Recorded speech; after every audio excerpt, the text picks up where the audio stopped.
Hello বন্ধুরা, চলে এসেছি আজকে আমি আরও একটি রেসিপি নিয়ে। আজকে তোমাদের সাথে শেয়ার করব আলুর একটি রেসিপি। আলু ছাড়া তো আমাদের একদিনও চলে না। তো আলু দিয়ে একটি আজকে চটপটা রেসিপি তৈরি করব, যেটা হবে মশালা আলু। তো বিশেষ করে রুটির সাথে খেতে ভালো লাগে এটা। তো তার জন্য আমি নিয়ে নিয়েছি সেদ্ধ করা আলু। আলুটা আমি সেদ্ধ করে টুকরো টুকরো করে কেটে নিয়েছি, একটু বড় সাইজের টুকরো করে নিয়েছি। আর এখানে নিয়ে নিয়েছি আদা, রসুন আর কাঁচা লঙ্কা বাটা। এখানে নিয়েছি পেঁয়াজ বাটা, টমেটো বাটা আর ধনেপাতা কুচি। এবার আমি প্যানের মধ্যে একটু তেল দিয়ে দিলাম, তার মধ্যে একটু লবণ ছিটিয়ে দিলাম। প্রথমে আমি আলুটা ভেজে নেব। সেদ্ধ করা আলুটা আমি একটু ভেজে নেব। সেদ্ধ করে রান্না করলেও হয়, তো ভেজে নিলে টেস্টটা একটু বেশি হয়। তো আমি একটু ভেজে নেব। তো আমি আলুটা ভেজে তুলে নিলাম। ওই প্যানের মধ্যে আমি আরও একটু তেল দিয়ে দিলাম, তার মধ্যে দিয়ে দিলাম আমি সাদা জিরা ফোড়নে। এবার দিয়ে দেবো পেঁয়াজ বাটা।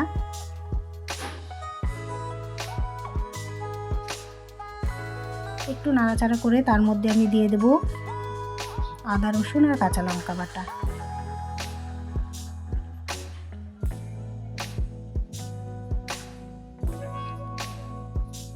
তারপর দিয়ে দেবো টমেটো বাটা।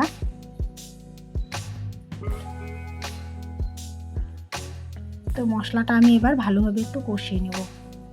একটু নাড়াচাড়া করে এর মধ্যে আমি গুঁড়ো মশলাগুলো দিয়ে দেবো। প্রথমে দিয়ে দিচ্ছি আমি 1 চামচ লবণ।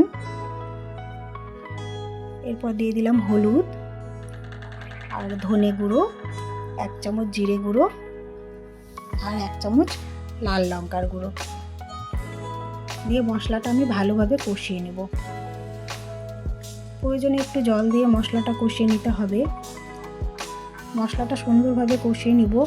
মশলা থেকে একটু তেল ছেড়ে আসবে, তারপরে আমি দিয়ে দেবো একটুখানি জল। জলটা দিয়ে ভালোভাবে নাড়াচাড়া করব।